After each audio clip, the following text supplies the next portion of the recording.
Unfortunately, if you have ADHD and anxious attachment, I'm sorry to say it, but you have a very difficult task in front of you when it comes to healing your fears of abandonment.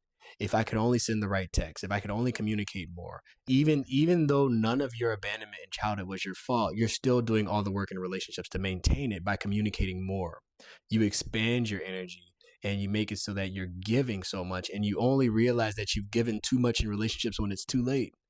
So to heal anxious attachment, you have to learn how to be more concise, more calculated when it comes to your information that you're sharing, more calculated when it comes to the energy you're releasing, so that other people can do more of the work in relationships. And you get more evidence that people are there for you, not because of what you do, who you are, not because of how you communicate. So my advice to people with anxious attachment is to communicate less, to expand energy only when warranted, and to be more calculated with your communication.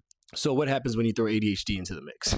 That gives you a world of trouble, because with ADHD, you can't do anything halfway. If you hear I need to be more calculated and concise, you turn into a robot that looks like you have indigestion. You wear your internal experiences on your face because you're not suppressing a hand grenade, you're suppressing an atomic bomb. When you try to be calculated and concise, you completely stonewall people or you look uncomfortable. And if you try to express it, you expand with so much energy. This atomic bomb of energy just impulsively grows and grows. And then hyperfixation and hyperfocus keeps you from reality testing because of these big emotions, while also making you lose track of time. So you've been talking for 10 minutes and you don't even know how you got there, and your working memory keeps you from keeping track. You forget the question. You forget the initial question.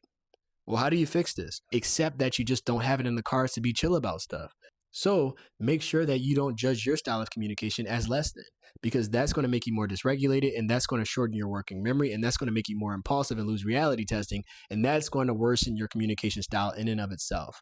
You might express yourself with anxious attachment and ADHD, realize that you've been talking for a long time, and then there's silence. People are having positive thoughts, but immediately you start to second guess yourself and think, oh my gosh, I just vulnerability dumped on everyone.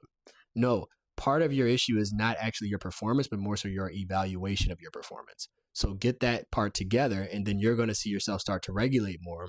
Your working memory is going to grow, and then you'll be a more effective communicator that realizes that sometimes the negative evaluations from others are actually because of this system that's more neurotypical that judges neurodivergent people. So embrace your style of communication, and that's actually going to make you a better communicator. The difference between you and someone who's neurotypical is that you're more like a train rather than a car. A car can be in the middle of a conversation and change directions a lot, but a train has much more power and can go much farther and is more explosive, but there's more consequences for going in the wrong direction.